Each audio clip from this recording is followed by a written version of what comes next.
मेरा ये था कि एक दिन में मैं 2 सब्जेक्ट पढ़ता था। कि जैसे मान लो मेरा कोचिंग हुआ 10:30 तक मेरा कोचिंग हो जाता था, आपका जो भी टाइम हो आप उसके अकॉर्डिंग कर सकते हैं। 10:30 में मेरा कोचिंग खत्म होता था, उसके पहले मैं कुछ नहीं पढ़ता था, 8 to 10:30 में यही पढ़ता था। मैं लगभग 10:45 तक घर पहुंचता था। फिर मैं 11 बजे से लेकर 12 बजे तक पेपर पढ़ लेता था। मतलब न्यूज़ पेपर को 1 घंटा, आप जब भी आपको लगे कि 1 आवर और मे बी दैट किसी किसी को 2 या 3 घंटे लगते हो, उसको थोड़ा रिड्यूस करो। 1 आवर में आपका कंप्लीट हो जाना चाहिए अलॉन्ग विथ नोट मेकिंग। तो मैं 11 से 12 तक पढ़ता था, 12 से ये समझ लो 1 बजे तक, या फिर आधा 1 घंटा जो भी खाना वाना जो भी खाना है मुझे। उसके बाद मैं 1 से समझ लो कि 5 या 6 तक एक सब्जेक्ट कवर करता था, कोई भी एक सब्जेक्ट जनरल स्टडीज़ का, मे बी पॉलिटी। फिर मैं 6 बजे से लेके, इसमें थोड़ा बहुत रिफ्रेशमेंट वगैरह और रिक्रिएशन वगैरह हो जाएगा थोड़ा बहुत बीच बीच में, 6 बजे से 12 बजे तक इसमें दूसरा सब्जेक्ट मैं कवर करूंगा। क्योंकि एक ही सब्जेक्ट इतना टाइम तक नहीं पढ़ सकते हैं, बीच में हो सकता है आपको जो दो कोई सब्जेक्ट चूज करो। मेरा हिस्ट्री अच्छा है तो मैं पहले हिस्ट्री चूज करूंगा, और दूसरा सब्जेक्ट मैं वो चूज करूंगा जो मैं जिसमें मैं वीक हूँ। फॉर एग्जाम्पल एनवायरमेंट और geography which is technical in nature, तो मैंने ज्योग्राफी लिया। हिस्ट्री पढ़ूंगा इतनी देर तक, और 1 से 4 तक मैं पढ़ूंगा, और 4 और उसके बाद जो 1 घंटा बचेगा उसमें जो पहले की चीज़ें पढ़ी हुई हैं पूरा रिवाइज कर लूंगा। और फिर 6 बजे से 12 बजे तक मैं ज्योग्राफी पढ़ूंगा। तो इसलिए मैं मुझे माइंड में मेरा ऐसा होगा कि यार 2 सब्जेक्ट मैंने आज कवर कर लिया, इतना सारा पढ़ लिया है। बस वही माइंड में आना चाहिए कि आज बहुत पढ़ लिया है हमने। पढ़ना भी एक्चुअली ऐसा नहीं कि बस कुछ भी पढ़ रहे हो और बोला कि हाँ पढ़ लिया मैंने। तो माइंड में होना चाहिए कि आज बहुत पढ़ लिया है मैंने, अब मैं अब राइट ट्रैक पे हूँ। 6 बजे से 12 बजे तक, और यू कैन से 11 बजे तक।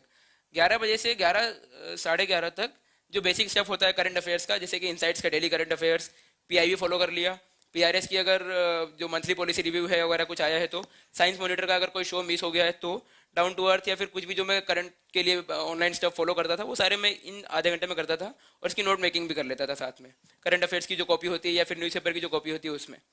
और इसके बाद फिर कोई अगर बेसिक मिसलेनियस जो चीज़ें होती है, फॉर एग्जांपल रिवर डे है या फिर नेशनल पार्क है, बायोस्फीयर रिजर्व है, जो बेसिक बेसिक चीज़ें होती हैं मिसलेनियस चीज़ें, जिसमें से आमतौर पर हर बार 1 या 2 क्वेश्चन आते हैं।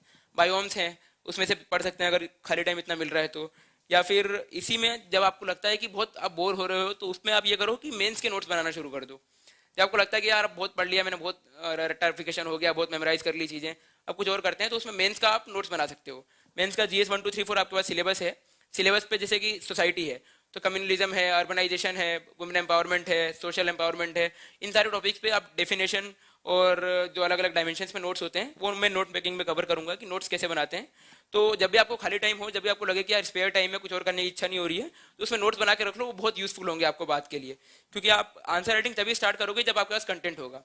आप टेस्ट सीरीज प्रीलिम्स की तब ज्वाइन करोगे जब आपने एक बार कम से कम सारी बुक लिस्ट को कवर किया है, सारे सिलेबस को एक बार कवर कर लिया है, सारे सब्जेक्ट्स को। और मेंस के आंसर राइटिंग अब तब स्टार्ट करोगे जब मेंस के सारे टॉपिक्स हो। For example GS 1 is there, तो जीएस 1 के सारे टॉपिक्स पे आपके पास नोट्स हैं, और बेसिक कुछ ना कुछ फैक्ट डेटा मटेरियल कुछ ना कुछ है, डायमेंशनल नोट्स हैं, जिससे आप कुछ ना कुछ लिखोगे, fodder material in the sense. तो जब भी आपका स्पेयर टाइम हो तो ये बनाने की कोशिश करो। ये बेसिकली मेरा डेली शेड्यूल होता था। डेली में कुछ प्लान नहीं करता था कि आज मैं इतने चैप्टर्स कवर करने हैं, लेकिन अगर कोई बुक है जैसे पॉलिटी है,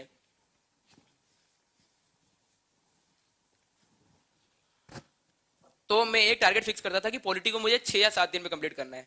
जब मैंने लक्ष्मीकांत की फर्स्ट रीडिंग की, ग्रेजुएशन के टाइम पे भी मैंने लक्ष्मीकांत को पढ़ने का कोशिश किया था, लेकिन उस समय मैं पढ़ नहीं पाया था, क्योंकि तब उतना इंटरेस्ट नहीं होता, जील नहीं होता अंदर से यार कि पढ़ना ही पढ़ना है। तब मैंने पढ़ा तो एक दिन में पढ़ने में मुझे 3 या 4 ही पेज पढ़ पाता था मैं, क्योंकि लैंग्वेज बहुत टफ होती है तब ग्रेजुएशन के टाइम पे, और इतना कुछ समझ में नहीं आता। मतलब छोड़ो यार बाद में पढ़ेंगे जब पढ़ना होगा तो। लेकिन यहाँ जब पढ़ने आया तो पूरा कॉन्फिडेंस था, मोटिवेशन था अंदर से कि करना है, खत्म करना है। तो मैंने पहली पहली रीडिंग इसकी 7 या 8 दिन में कंप्लीट की। तो मैंने उसका ऐसा किया कि उसका इंडेक्स देखना, सब इंडेक्स में पूरा दिया हुआ है कि फर्स्ट पेज के कितने पेजेस में है, 1.1 टू 1.25, 2.1 टू 2.6, ऐसे पेजेस दिए हुए हैं। तो मैं पेजेस देख के ये काउंट करता था कि मेरा ये टारगेट होता था कि एक दिन में 50 से 60 पेज में कंप्लीट करूँ। अब वो कितने भी चैप्टर्स हो सकते हैं, हो सकता है फर्स्ट पेज में 20 पेजेस हों, सेकंड चैप्टर में हो सकता है कि 20 पेजेस हों, थर्ड में 10, फोर्थ में 10 और फिफ्थ में 10, तो ये हो गया 70 पेजेस। इसमें से मैं इसको स्किप कर दूंगा और 4 चैप्टर्स में कंप्लीट करूंगा, क्योंकि मेरा 60 पेजेस का टारगेट है। ऐसे करके मैंने पहले ही फिक्स कर लिया, इंडेक्स में टिक कर दिया मैंने कि first to 6 chapter first day, 7th to 12th chapter second day, 12th to हो सकता है 22 चैप्टर थर्ड डे। ऐसे करके मैंने 7 या 8 दिन में मैंने टारगेट बनाया कि कंप्लीट करना है। अब वो कैसे भी करना है, अगर आज मैं केवल 11th तक पढ़ पाया हूँ और 12th चैप्टर नहीं हुआ है,